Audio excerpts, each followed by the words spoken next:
Hello दोस्तों, स्वागत है आपका हमारे चैनल यूपी एग्ज़ाम क्विज़र में। दोस्तों, आज के वीडियो में हम 7 अगस्त से संबंधित उत्तर प्रदेश के सभी एग्ज़ाम्स के लिए मोस्ट इंपॉर्टेंट करंट अफेयर के क्वेश्चंस को डिस्कस करेंगे और हर एक क्वेश्चन से रिलेटेड आपको फैक्ट भी बताएंगे। और वीडियो के अंत में हम आपसे एक क्वेश्चन भी पूछेंगे जिसका जवाब आपको कमेंट बॉक्स में देना है। और अगर आपको इसकी PDF डाउनलोड करनी है तो इसकी PDF आप हमारे टेलीग्राम ग्रुप से डाउनलोड कर सकते हैं। टेलीग्राम ग्रुप की लिंक आपको वीडियो के डिस्क्रिप्शन में मिल जाएगी। और दोस्तों, ये जो Uttar Pradesh daily current affair का वीडियो है ये यूपी के सभी कॉम्पिटिटिव एग्जाम्स के लिए मोस्ट इंपॉर्टेंट है। तो अगर आप उत्तर प्रदेश की किसी भी एग्जाम्स की तैयारी कर रहे हैं तो इस वीडियो को रेगुलर जरूर देखें। तो चलिए शुरू करते हैं। आज का सेशन शुरू करने से पहले हम कल के क्वेश्चंस का रिवीजन करेंगे। तो कल का पहला क्वेश्चन है, प्रदेश के किस जिले में रानीपुर टाइगर रिजर्व बनाया जाएगा? तो उत्तर प्रदेश के चित्रकूट में। अगला क्वेश्चन है, उत्तर प्रदेश सरकार ने किस जिले में डिजिटल कुंभ म्यूजियम बनाने का निर्णय लिया? तो प्रयागराज में। और दोस्तों, उत्तर प्रदेश करंट अफेयर की लास्ट 1 ईयर की यानी साल 2021 की अगर आपको PDF ई बुक डाउनलोड करनी है तो इसकी लिंक आपको वीडियो के डिस्क्रिप्शन में मिल जाएगी। वहां से आप इसकी PDF ई बुक डाउनलोड कर सकते हैं। और इसके साथ ही अगर आपको उत्तर प्रदेश करंट अफेयर की लास्ट 6 मंथ की PDF ई बुक डाउनलोड करनी है तो इसकी लिंक भी आपको वीडियो के डिस्क्रिप्शन में मिल जाएगी। तो वहाँ से आप ये दोनों PDF ई बुक डाउनलोड कर सकते हैं। दोस्तों, अगर इसे डाउनलोड करने में कोई प्रॉब्लम होती है तो साइट पर आपको व्हाट्सएप नंबर और ईमेल मिल जाएगा जिस पर आप कॉन्टैक्ट कर सकते हैं। अगला क्वेश्चन है, हाल ही में ऑल इंडिया के चेयरमैन के रूप में किसे नियुक्त किया गया? तो रंजीत रथ को। अगला क्वेश्चन है, हाल ही में किस राज्य के लंगट सिंह कॉलेज का जो ऑस्ट्रो लैब है इसे यूनेस्को हेरिटेज लिस्ट में शामिल किया गया? तो ये जो लंगट सिंह कॉलेज है ये बिहार का है। अगला क्वेश्चन है, कॉमनवेल्थ गेम्स 2022 में जो सुधीर हैं इन्होंने पुरुषों की हैवी वेट फाइनल में कौन सा पदक जीता? तो इन्होंने इंडिया के लिए गोल्ड मेडल जीता। अगला क्वेश्चन है, हाल ही में केंद्र सरकार ने विश्वविद्यालय और कॉलेजों में मजबूत अनुसंधान और विकास परितंत्र बनाने के लिए कौन सी योजना शुरू की है? तो हाल ही में केंद्र सरकार ने राज्य विश्वविद्यालय अनुसंधान उत्कृष्टता योजना शुरू की है। अगला क्वेश्चन है, हाल ही में किसने राष्ट्रमंडल खेलों के इतिहास में पहली बार भारत के लिए लंबी कूद स्पर्धा में सिल्वर मेडल जीता? तो मुरली श्री शंकर ने। ऑप्शन नंबर C इसका करेक्ट होगा। अगला क्वेश्चन है, हर घर तिरंगा अभियान 13 से 15 अगस्त के बीच सरकार ने कितने करोड़ घरों पर तिरंगा फहराने का लक्ष्य रखा है? तो ध्यान रखेंगे 25 करोड़। अगला क्वेश्चन है, हाल ही में किस मंत्रालय ने आदिवासी स्वतंत्रता सेनानियों की कहानियों पर तीसरी कौमुदी पुस्तक जारी की है? तो संस्कृति मंत्रालय ने जो है ये पुस्तक जारी की है। तो दोस्तों, ये थे कल के क्वेश्चंस जिसका हमने रिवीजन किया। अब हम शुरू करते हैं आज का सेशन। आज का पहला क्वेश्चन है, हाल ही में NPCI ने किस संस्थान के साथ अनुसंधान सहयोग के लिए समझौता ज्ञापन पर हस्ताक्षर किया? तो इसका जो करेक्ट आंसर है वो है option number C, IIT Kanpur के साथ। दोस्तों, IIT कानपुर के साथ जो भारतीय राष्ट्रीय भुगतान निगम है NPCI यानी कि national payment corporation of India है, तो उसने एक समझौता ज्ञापन पर हस्ताक्षर किए हैं IIT कानपुर के साथ। अब दोस्तों, ये जो समझौता किया गया है वो क्यों किया गया है? तो इससे क्या होगा कि नवीन विचारों पर ज्ञान साझा करने और स्वदेशी डिजिटल भुगतान समाधान के विकास में सहयोग करने के लिए ये जो समझौता ज्ञापन है वो किया गया है। और दोस्तों, जो ये सहयोग है, ये जो समझौता किया गया है, इसके माध्यम से NPCI और उसकी जो सहायक कंपनियां हैं उत्पादों और सेवाओं के लिए साइबर सुरक्षा नियंत्रण को बढ़ाने में मदद करेंगे। तो यहाँ से आपको यही ध्यान रखना है कि जो NPCI है यानी भारतीय राष्ट्रीय भुगतान निगम, national payment corporation of India, तो इसने अभी किसके साथ समझौता किया है? तो ध्यान रखेंगे IIT कानपुर के साथ। ठीक, उद्देश्य क्या है? तो साइबर सुरक्षा नियंत्रण को और इसके अलावा जो सहायक कंपनियां हैं उनके उत्पाद और सेवाओं के लिए जो साइबर सुरक्षा नियंत्रण है उसको बढ़ाने में मदद मिलेगी इस समझौता के माध्यम से। अगला क्वेश्चन है, उत्तर प्रदेश की एक जिला एक उत्पाद योजना अपनाने वाला निम्नलिखित में से कौन सा राज्य होगा?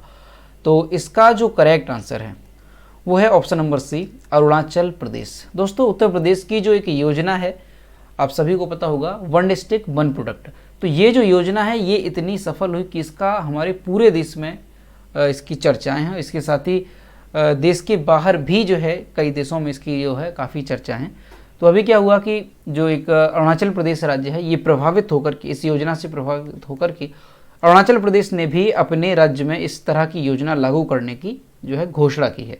तो अरुणाचल प्रदेश के जो मुख्यमंत्री हैं उन्होंने निर्देश दिए कि वहाँ के औद्योगिक विकास एवं वित्तीय निगम के चेयरमैन वांगलोंग राजकुमार और जो डायरेक्टर इंडस्ट्री तालू सहित 3 सदस्यीय जो प्रतिनिधि मंडल था उसने ODUP के यूपी मॉडल को समझने के लिए जो है ये उत्तर प्रदेश के दौरे पर आए और उत्तर प्रदेश में कहाँ पर, तो कैसरबाग स्थित निर्यात भवन में जो है इन्होंने भेंट की है। किसके साथ, तो जो मुख्य सचिव सूक्ष्म लघु एवं मध्यम उद्यम है डॉक्टर नवनीत सहगल, इनके साथ इन्होंने जो है क्या किया, भेंट किया है।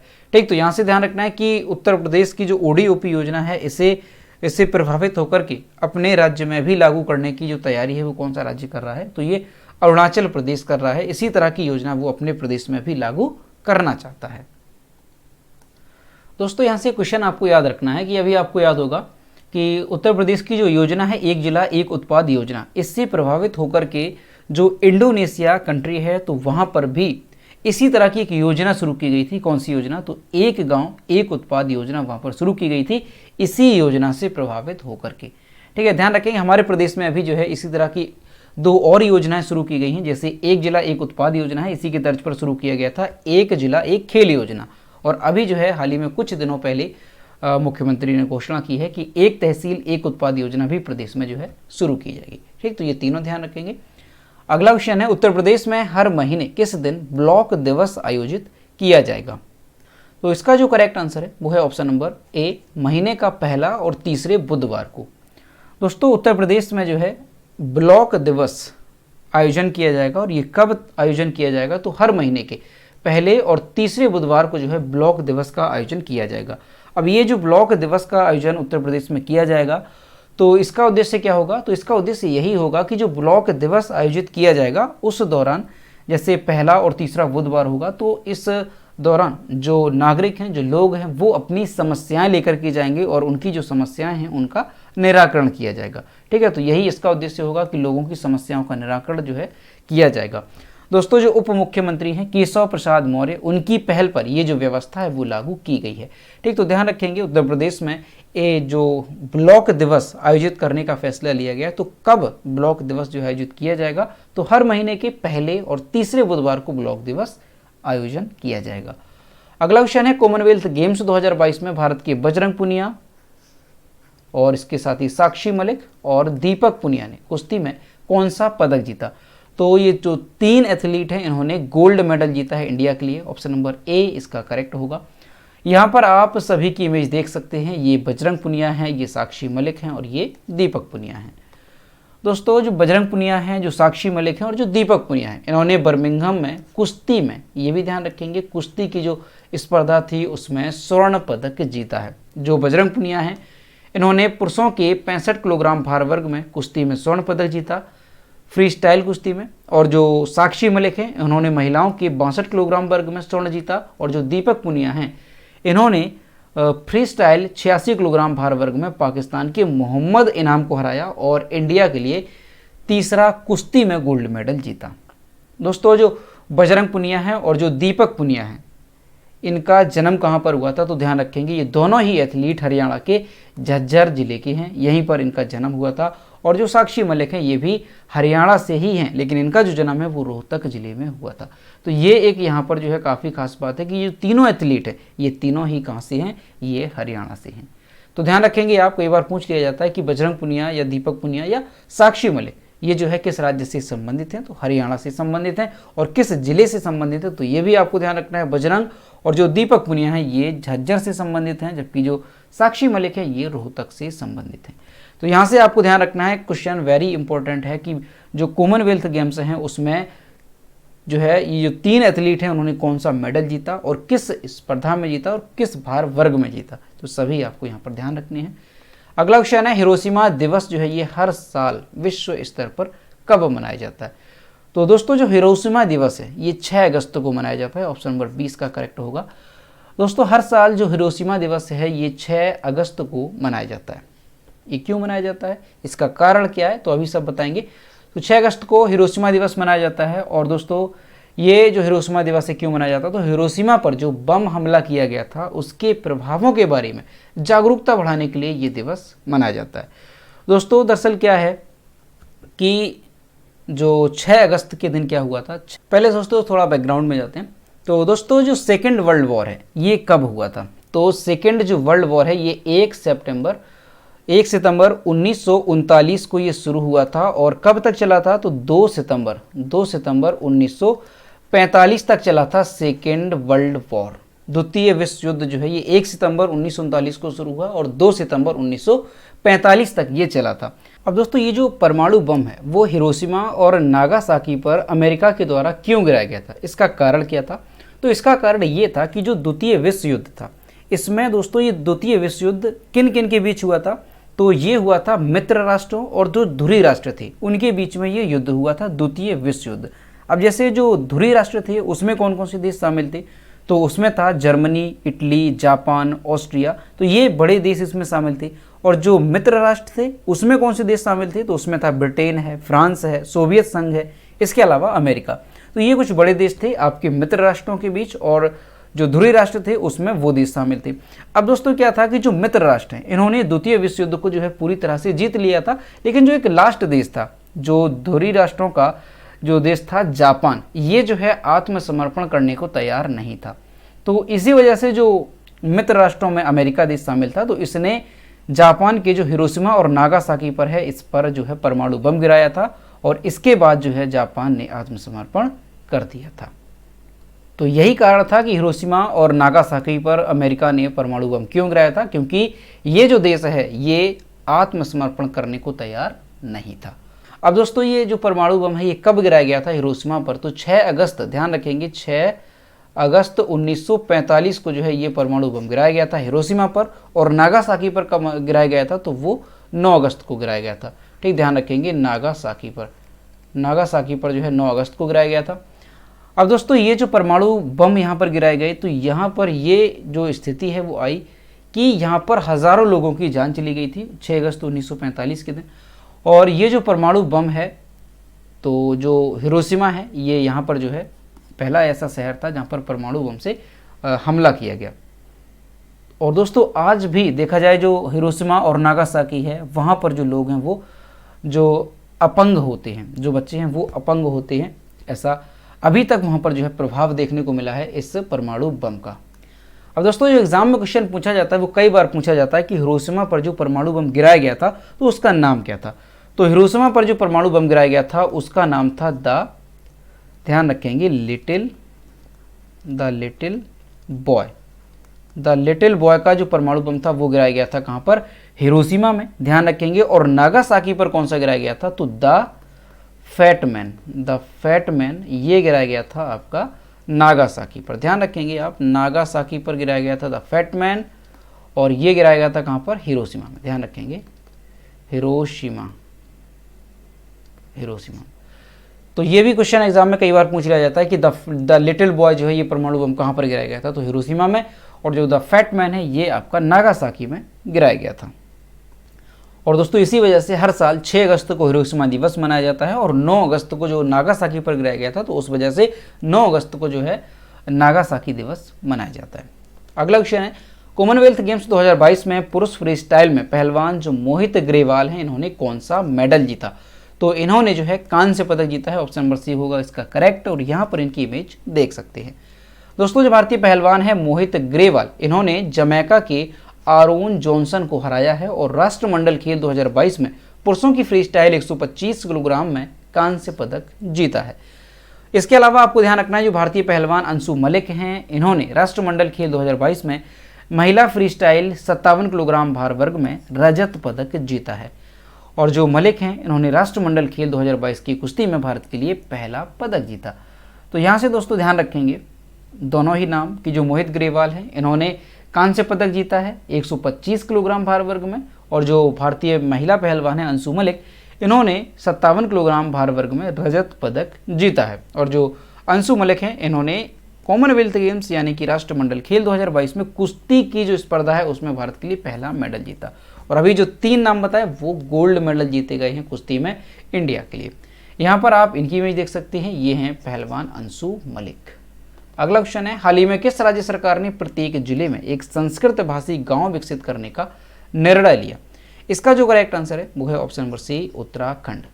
दोस्तों उत्तराखंड सरकार ने प्रदेश के सभी 13 जिलों में एक संस्कृत ग्राम विकसित करने का निर्णय लिया है, यानी हर जिले में एक ऐसा गांव होगा जहां पर लोग जो है वो संस्कृत में बातचीत करेंगे।